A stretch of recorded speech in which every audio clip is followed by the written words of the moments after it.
नमस्कार दोस्तों, कर्मचारियों के लिए इस वक्त की सबसे बड़ी खबर है। महंगाई भत्ता को लेकर सरकार ने सुनाया अपना फैसला और इसी के साथ ही पेंशन में भी सरकार ने कई बड़े बदलाव कर दिए हैं। इस खबर को हर कर्मचारी के लिए जानना जरूरी है।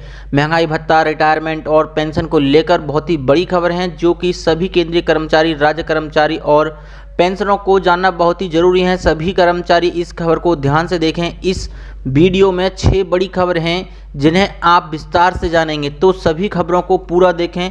तो जान लेते हैं आज की पहली बड़ी खबर। जी हां, सरकारी कर्मचारियों को सरकार ने तोहफा दिया है। 24 से 44% वेतन में वृद्धि कर दी है।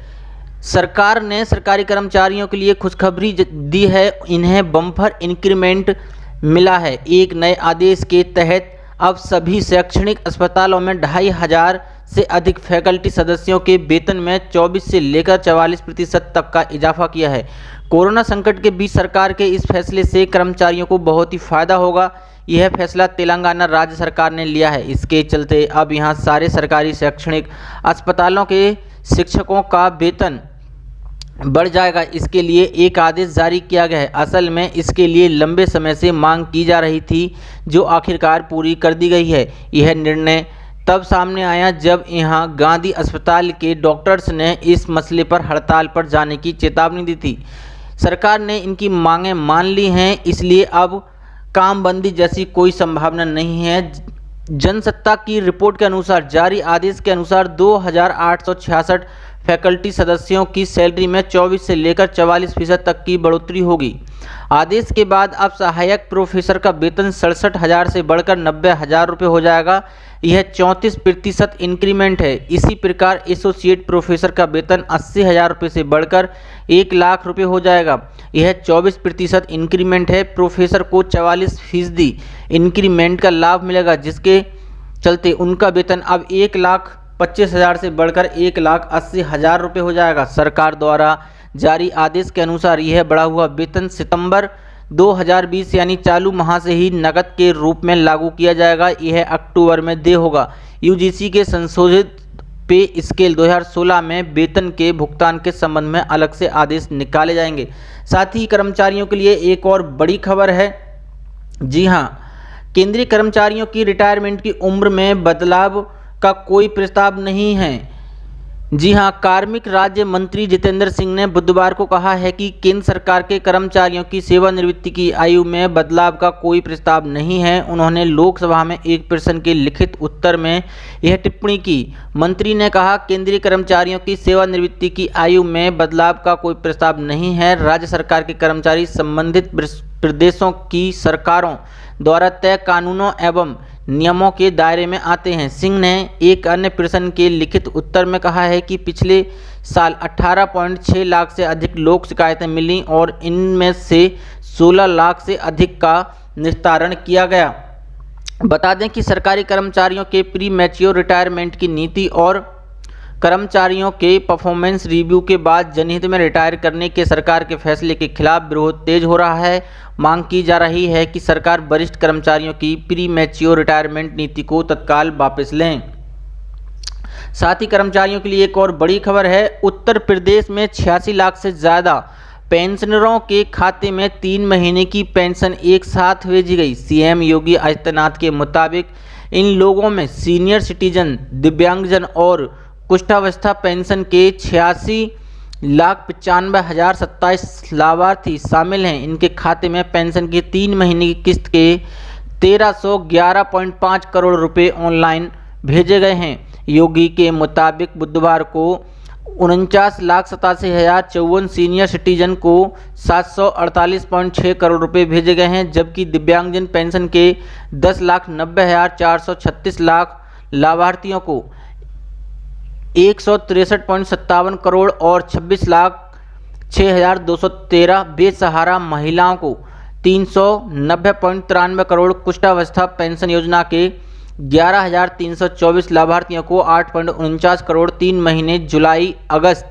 और सितंबर की पेंशन दे दी गई है। हर एक बेनिफिशियरी के खाते में 1500 रुपये भेजे गए हैं। बता दें कि सरकार यह रकम इन लोगों को उनके खाने पीने के लिए देती है। यह केंद्र और राज्य सरकार की योजना का हिस्सा है। योगी के मुताबिक हमें पीएम का आभार जताना चाहिए, जिनके कारण आज हर एक बैंक खाते में सीधे रकम पहुंच रही है और बड़ी संख्या में लाभार्थी शासन की योजनाओं से लाभान्वित हो रहे हैं।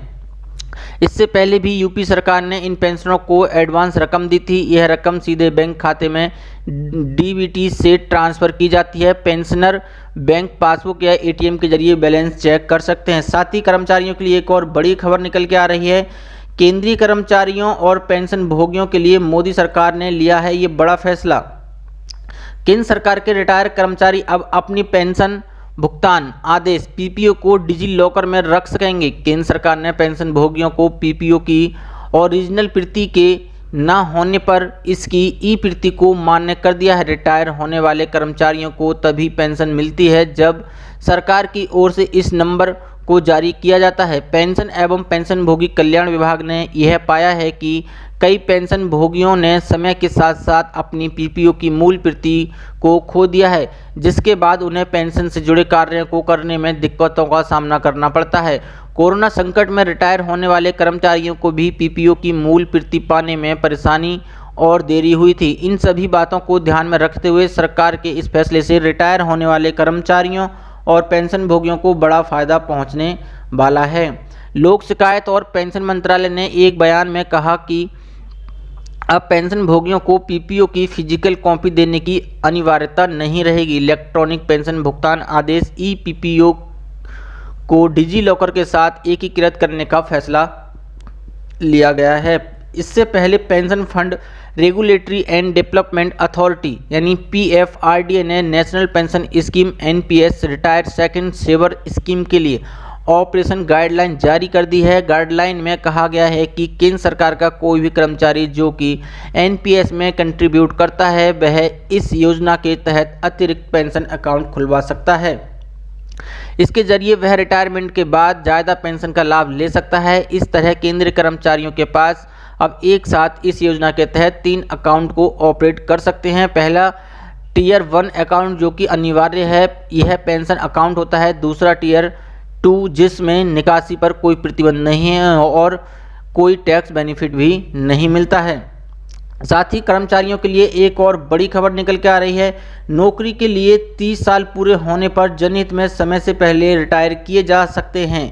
केंद्रीय कर्मचारी सरकार ने स्पष्ट किया नियम। जी हां, केंद्र सरकार ने स्पष्ट किया है कि जनहित में केंद्रीय कर्मचारियों को समय से पहले रिटायर किया जा सकता है। नियम का हवाला देते हुए केंद्र सरकार ने कहा कि 50-55 साल की आयु या फिर नौकरी में 30 वर्ष पूरे करने वाले कर्मचारियों को जनहित में कभी भी सेवा से हटाया जा सकता है।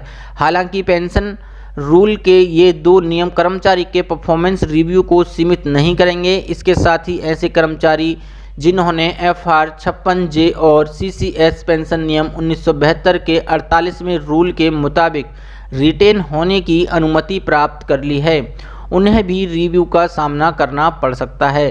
टाइम्स ऑफ इंडिया ने सरकारी सूत्रों के हवाले से अपनी रिपोर्ट में लिखा है कि नए नियमों का उद्देश्य फंडामेंटल रूल 56J, L और सीसीएस पेंशन नियम के 48वें नियम के संदर्भ में पहले जारी ऑर्डर की व्याख्या की अस्पष्टता को खत्म करना है। उस आदेश में कहा गया था कि सरकारी कर्मचारी का परफॉर्मेंस रिव्यू 50-55 वर्ष की उम्र या 30 साल की नौकरी करने के बाद किया जाएगा। इसके बाद जनहित में निर्णय लिया जाएगा कि उसे नौकरी पर रखा जाए या रिटायर किया जाए।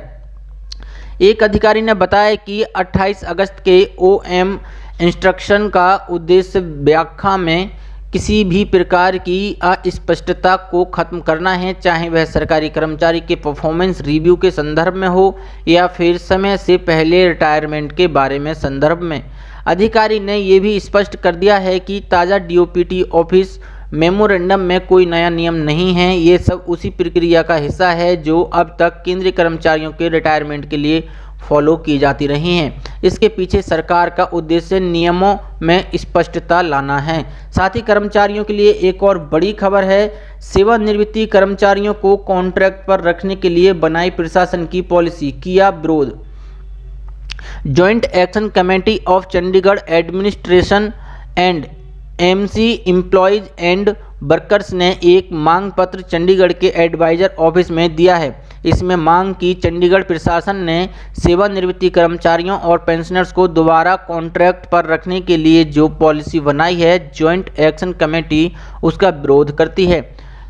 कन्वीनर अश्विनी कुमार ने कहा है कि कर्मचारी नेता लंबे समय से प्रशासन से मांग कर रहे हैं कि कॉन्ट्रैक्ट और आउटसोर्सिंग वर्कर्स की सुरक्षित पॉलिसी बनाई जाए जिससे उनका शोषण ना हो। इसके लिए अभी तक कोई पॉलिसी नहीं बनी है और उल्टा सेवानिवृत्ति कर्मचारियों के लिए दोबारा नौकरी का प्रबंध कर दिया है। सेवानिवृत्ति कर्मचारी पेंशन भी ले रहे हैं। चंडीगढ़ प्रशासन ने पहले ही कोविड-19 की आड़ में खर्चे कम करने के नाम पर आउटसोर्सिंग वर्कर्स का डीसी रेट फ्रीज कर दिया है। उन्होंने कहा है कि प्रशासन अपने के लिए पॉलिसी बना रहा है जिससे सेवानिवृत्ति कर्मचारी नौकरी पर लग सकें। जॉइंट एक्शन कमेटी के चेयरमैन सुरमुख सिंह ने कहा कि नोटिफिकेशन जल्द वापस लिया जाए, नहीं तो नोटिफिकेशन की कॉपियों को जलाकर यूनियन धरना प्रदर्शन शुरू करेगी। इसकी जिम्मेदारी प्रशासन की ही होगी। केंद्रीय कर्मचारियों के लिए जरूरी खबर है, इतने प्रतिशत बढ़ सकता है डीए महंगाई भत्ता। केंद्रीय कर्मचारियों और केंद्रीय पेंशनर्स के लिए यह एक जरूरी सूचना है। महंगाई भत्ते को लेकर एक अच्छी खबर सामने आई है। इसका भुगतान नहीं हो रहा है, लेकिन जनवरी 2020 से लेकर जून 2020 के लिए महंगाई भत्ता के आंकड़े जारी हो चुके हैं। केंद्रीय श्रम मंत्रालय द्वारा जारी आंकड़ों के अनुसार अखिल भारतीय ग्राहक मूल्य सूचकांक AICPI के जनवरी 2020 से लेकर जून के बीच 2 पॉइंट का इजाफा हुआ है। इसका अर्थ ये हुआ कि जब भी डीए महंगाई भत्ता बढ़ेगा तब इसकी बढ़ोतरी का 3% बढ़ सकता है। हालांकि कर्मचारियों को इस बढ़ोतरी का लाभ भी जुलाई 2021 के बाद ही मिल सकेगा। कोरोना वायरस से उपजे संकट के चलते इसी साल के केंद्र सरकार ने महंगाई भत्ते को फ्रीज करके रखा है। वर्तमान में कर्मचारियों को 17% की दर से महंगाई भत्ता दिया जा रहा है। जी बिजनेस डिजिटल की रिपोर्ट के अनुसार सरकारी कर्मचारियों को जो महंगाई भत्ता दिया जाता है वह AICPI के पॉइंट्स के आधार पर ही तय किया जाता है। इसी साल जनवरी में AICPI के इंडेक्स 330 पॉइंट पर था, जो कि जून में 2 पॉइंट बढ़कर 332 हो गया है। यानी इसके अनुसार ये भी संभावना है कि डीए महंगाई भत्ता में 3% का इजाफा हो सकता है। केंद्र सरकार ने सरकारी कर्मचारियों को दिए जाने वाले महंगाई भत्ते पर 1 जनवरी 2020 से लेकर आने वाली 1 जुलाई 2021 यानी पूरे 1.5 साल की अवधि तक के लिए रोक लगा रखी है। इसके अलावा पेंशनर्स को भुगतान की जाने वाली महंगाई राहत राशि की राशि भी आगामी 1 जुलाई 2021 तक के लिए फ्रीज कर रखी है। सरकार ने इस अवधि 1 जनवरी 2020 से 30 जून 2021 के लिए किसी भी प्रकार के एरियर के भुगतान से भी इनकार किया है। यानी जो भी फैसला होगा वह जुलाई 2021 में ही होगा। उस समय डीए और डीआर को लेकर लिए जाने वाले निर्णय को बारी बारी से ही लागू किया जाएगा। इस निर्णय से सरकार को वित्तीय वर्ष 2021-22 में करीब 37,000 करोड़ रुपए की बचत होगी। सिटीजन्स ब्रदरहुड के अध्यक्ष हरिशंकर तिवारी के अनुसार वर्ष 1975 में आपातकाल के समय भी महंगाई भत्ता फ्रीज कर दिया गया था, लेकिन कुछ समय बाद उसे रिवाइज कर दिया गया था और उसके अनुसार उसे जारी करके लागू किया गया था। साथ ही कर्मचारियों के लिए एक और बड़ी खबर निकल के आ रही है। ईपीएफओ ने जुलाई में रिकॉर्ड 8.45 लाख नए अंशधारक जोड़े। जून 2020 में आंकड़ा था लगभग 4.82 करोड़। कर्मचारी भविष्य निधि संगठन ईपीएफओ से जुलाई में शुद्ध रूप से जुड़ने वाले अंशधारकों की संख्या बढ़कर लगभग 8.5 लाख पहुंच गई है, जबकि जून 2020 में यह आंकड़ा 4.42 लाख था। रविवार को जारी यह आंकड़ा बताता है कि संगठित क्षेत्र में रोजगारों की स्थिति सुधर रही है। ईपीएफओ के नियमित वेतन पाने वालों के ये आंकड़े कोविड-19 के दौरान संगठित क्षेत्र में रोजगार की स्थिति के बारे में जानकारी देते हैं। ईपीएफओ के पेरोल यानी नियमित वेतन पर रखे जाने वाले कर्मचारियों के पिछले महीने जारी आईएसआई आंकड़े में शुद्ध रूप से इस साल जून में 6.55 लाख पंजीकरण की बात कही गई थी। इस आंकड़े को अब संशोधित कर 4,82,352 कर दिया गया है। मई में जारी पेरोल आंकड़े के अनुसार ईपीएफओ के पास शुद्ध रूप से पंजीकरण मार्च 2020 में घटकर 5.72 लाख पर आ गया, जो फरवरी में 10.21 लाख था। रविवार को जारी ताज़ा आंकड़ों के अनुसार अप्रैल में शुद्ध रूप से पंजीकरण नकारात्मक दायरे में था और इसमें 61,807 की गिरावट आई थी, जबकि अगस्त में यह आंकड़ा 20,164 था। इसका मतलब है कि अप्रैल में जितने लोग ईपीएफओ से जुड़े हैं उससे कहीं अधिक लोग उससे बाहर हुए हैं। इससे पहले जुलाई में अस्थायी आंकड़े के अनुसार अप्रैल में शुद्ध रूप से 1 लाख नए पंजीकरण की बात कही गई थी। उसके बाद में अगस्त महीने में संशोधित कर 20,164 कर दिया गया। ईपीएफओ के पास शुद्ध रूप से पंजीकरण औसतन हर महीने करीब 7 लाख रहता है।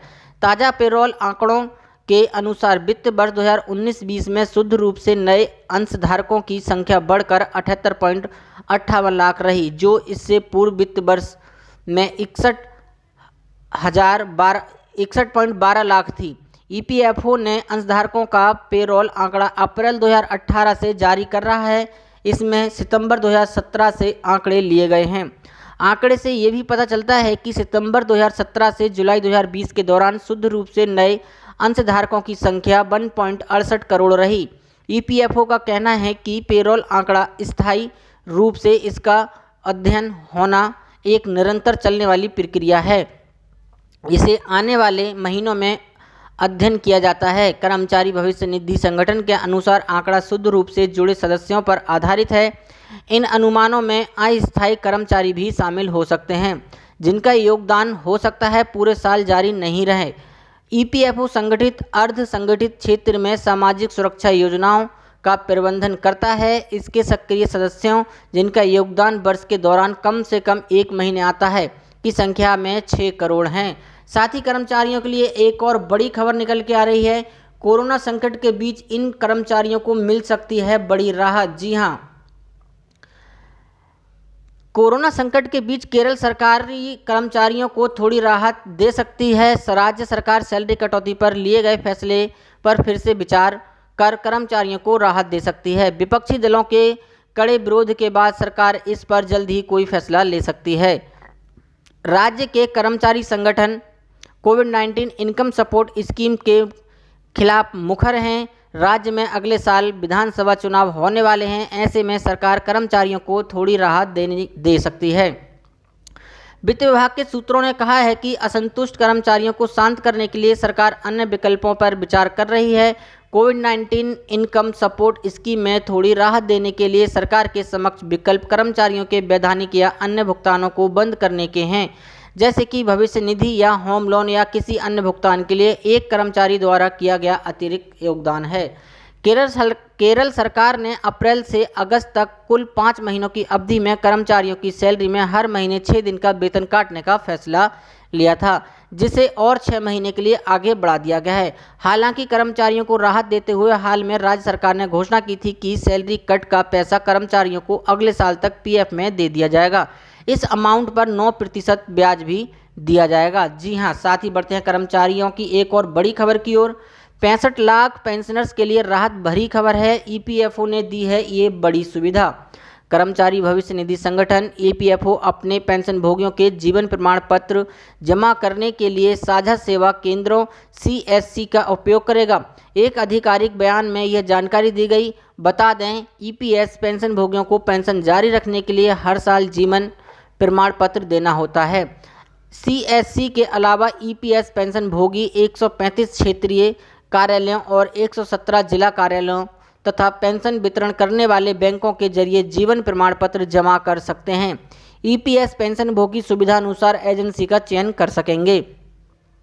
ईपीएफओ ने कहा है कि करीब 65 लाख पेंशन भोगी अपना जीवन प्रमाण पत्र 3.65 लाख से अधिक सीएससी के जरिए दे सकते हैं। श्रम मंत्रालय ने एक बयान में कहा है कि कर्मचारी पेंशन योजना ईपीएस के दायरे में आने वाले पेंशन भोगियों को खासकर कोविड-19 महामारी के दौरान घर तक सेवा डिलीवरी देने के लिए ईपीएफओ ने सीएससी से भागीदारी की है। इसके जरिए पेंशन भोगी अपना डिजिटल जीवन प्रमाण पत्र दे सकते हैं। आप जीवन प्रमाण पत्र पोर्टल के जरिए लाइफ सर्टिफिकेट जमा कर सकते हैं। इसके लिए आपको पेंशन खाते वाली बैंक शाखा में जाने की भी ज़रूरत नहीं है। जीवन प्रमाण पत्र पोर्टल के जरिए आधार ई-वेरिफिकेशन को लाइफ सर्टिफिकेट मान लिया जाएगा। इसके लिए सबसे पहले जीवन प्रमाण.gov.in पर जाएं। यहाँ पेंशन वाले कॉलम में अपने आधार का ई-वेरिफिकेशन करें। वेरिफिकेशन के बाद आपका डिजिटल लाइफ सर्टिफिकेट बनेगा। यह सर्टिफिकेट आपके लाइफ सर्टिफिकेट रिपॉजिटरी में स्टोर हो जाएगा। अगर बैंक जाकर आधार ई-वेरिफिकेशन कराते हैं तो बैंक अफसर आपको लाइफ सर्टिफिकेट का प्रिंट आउट साइन कर देगा। साथ ही बढ़ते हैं आज की एक और बड़ी खबर की ओर। मध्य प्रदेश के अधिकारी कर्मचारियों को सरकार का बड़ा तोहफा, मिलेगी बड़ी राहत। जी हां, कोरोना की विषम परिस्थिति को देखते हुए शिवराज सरकार ने फैसला किया है कि प्रदेश के अधिकारी कर्मचारी अब प्रदेश के सरकारी अस्पतालों के साथ साथ निजी अस्पतालों में भी अपना इलाज करा सकेंगे। इलाज के लिए प्रयुक्त होने वाली सभी प्रकार की दवाइयां और इंजेक्शन का भुगतान राज्य सरकार करेगी। स्वास्थ्य आयुक्त संजय गोयल के आदेश में कहा गया है कि यदि कोई कर्मचारी सामान्य परिस्थिति में कोरोना संक्रमित होता है तो उसे सरकार से अनुबंधित 101 निजी अस्पतालों में इलाज देने की व्यवस्था की गई है। अस्पताल में भर्ती होने के बाद जब छुट्टी होगी तब इस खर्च का हिसाब किताब अपने विभाग के माध्यम के सिविल सर्जन या अधीक्षक को भेजना होगा, जहां से मेडिकल बिलों के भुगतान की कार्रवाई होगी। इसी के साथ साथ सरकार इस ओर विचार कर रही है कि कांग्रेस सरकार में 12 लाख कर्मचारियों के लिए प्रस्तावित की गई बीमा योजना लागू होगी। उस समय राज्य सरकार को इस बीमा योजना के माध्यम से 400 करोड़ रुपए मिलने थे, लेकिन कर्मचारी संगठन इसके लिए तैयार नहीं हुए थे। अब राज्य सरकार इस बीमा की प्रीमियम राशि को कम करके नई योजनाओं के रूप में ला सकती है। सरकार के इस कदम से प्रदेश के अधिकारी कर्मचारियों को बड़ी राहत मिलने की उम्मीद है। ऐसी बड़ी खबरों को देखने के लिए हमारे चैनल को सब्सक्राइब करें और वीडियो को लाइक शेयर जरूर करें। धन्यवाद।